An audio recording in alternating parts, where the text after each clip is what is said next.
Alright, so I'm re-recording the ankle ride audio because for some fucking reason it got corrupted and yeah. So this one's gonna be probably shorter, but I'm just gonna discuss the options that are possible and what to be cautious of. So the options, the ankle ride. What is an ankle ride? Also called an Iowa ride. Iowa ride is called in wrestling. Ankle ride is Bo Nick will call it that. So basically, it's you take your opposite leg to your opponent's leg, and you turk them from turtle. So basically, turtle, you can take your right leg to your opponent's left leg, or your left leg to your opponent's right leg, and you hook it on their ankle, and you want to turk the leg as much as possible. So, in wrestling, this is, I used to get turned in spins, but in Jiu-Jitsu, I mean, you can use it for that, but what it also does is it opens the space to insert a hook, a near side hook. So, who uses it? Many people in the BT, notably J-Rod. J-Rod used it at the East Coast Trials, 2023, I think. Well, the ones that where he got ankle locked by Jacob Couch. Ethan Cranston uses it. I mean, they both do it quite a lot in the sparring on the BT channel, but I do think he also used it at the same trials. Notably, Ethan Cranston used it against Fabricio Andre, and that's when he submitted him from turtle. He took his back using that. And yeah, so what are your options? Well, most of them do revolve around taking the back. So you can, well, the upper body grips, first of all. I'm looking at it from the reverse turtle, basically. So it's like if you came up from the octopus guard and you have a reverse underhook, that's basically the position from which I'm looking at it. So from that position, you can either keep the reverse underhook, which, I mean, I don't think it's a particularly good idea. What I do think is a good idea is either switching to the crotch lock or going to a claw grip and a wrist drive. Or maybe, yeah, either a claw grip and a wrist drive, or just claw grip and a spiral ride, right? Like a claw grip and a thigh pry, that's a spiral ride. You can use a thigh pry and a claw grip, basically just a spiral ride to run them over to get turns. And the crotch lock, you're going to do that to take the back. So, again, discussing all the options.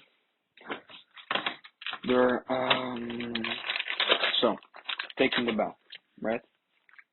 You can.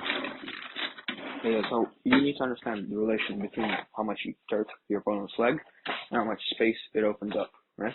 So, the more you turk your opponent's leg to the outside, the easier it's going to be for you to insert your hook. So, understanding this, you're going to want to, but there does come a downside, right? Because you're putting, if you understand this, you're putting your leg between the two legs of your opponent.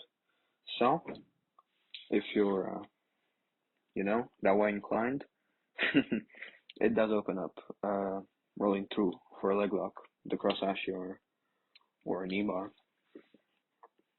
So what you're going to want to do, and I'm going to repeat it, want to recap all of this, is when the opponent rolls through for a leg lock, you're going to want to pummel out with your instep of the leg to the hamstring of the same leg that you are riding.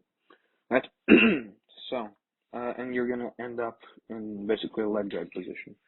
So I know this is kind of hard to imagine, but imagine you are using your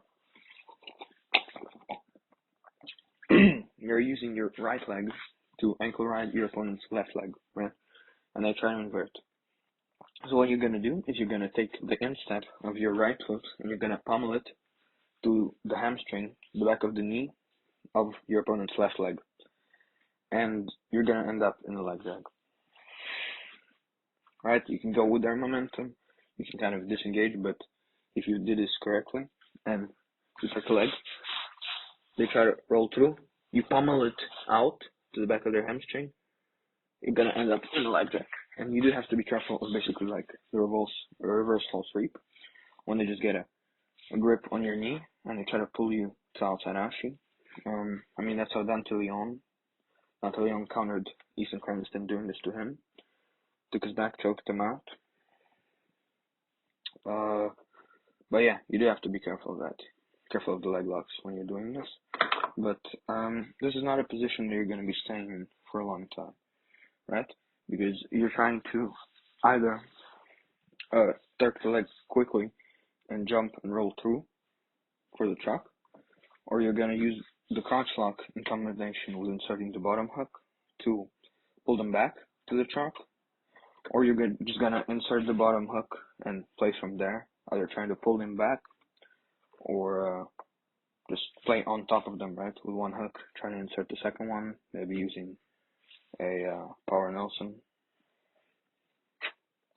to break them down. So, again, and another option, not very high percentage one, but it is going to be to switch to a seated katagatami, right? So like the guillotine with the arm across guillotine. There is going to be an option there. So basically, what you're going to do, like you're in the reverse front, right, and reverse underhook, you're just going to put it to the opponent's neck, and that is the seated katagatami, right? With an ankle ride, you're basically trapping your leg as well, so rolling escapes become ineffective. And then you can go for a parallel one finish, similar to the one that Joseph Chen hit on the guy in Trout. That was with a high-risk guillotine, but it's basically the same thing with the arm across. With a seated katagatami, you're going to want to either finish from a position where your butterfly hook is across and your back leg is on their far hip, right? And you're raising and pulling it, like slicing their neck, right? Or you're going to want to finish belly down. So, and for that, for them not to scramble out, you are going to have to control their legs somehow. And with the ankle ride, you can just throw the second leg in to half guard and finish like that. They roll through, you're gonna be in parallel one, finishing position, and you got your work cut out from there.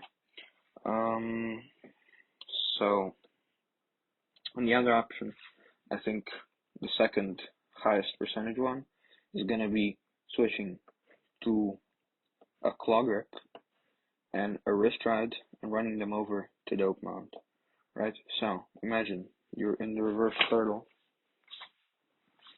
you're riding their ankle, and you get a claw grip with your arm, and you get a Dagestani handcuff wrist ride. So what you're gonna do is you're gonna walk in a circle, clockwise or counterclockwise, depends on which side you are, right? But you're gonna turn the leg as much as possible, and the opponent's gonna have to either concede to their far hip, or they're gonna make enough space for you to insert your bottom hook or your knee hook. So you're gonna do that, and then because the claw grip is basically just a crossface, but the opponent's turtled. You understand? So when you put them down and you have a claw grip and a wrist ride, you basically have a crossface and an underhook, right? Because the wrist ride, if you flatten the opponent out, you have a crossface and a wrist ride on their opposite wrist. But that has become an underhook.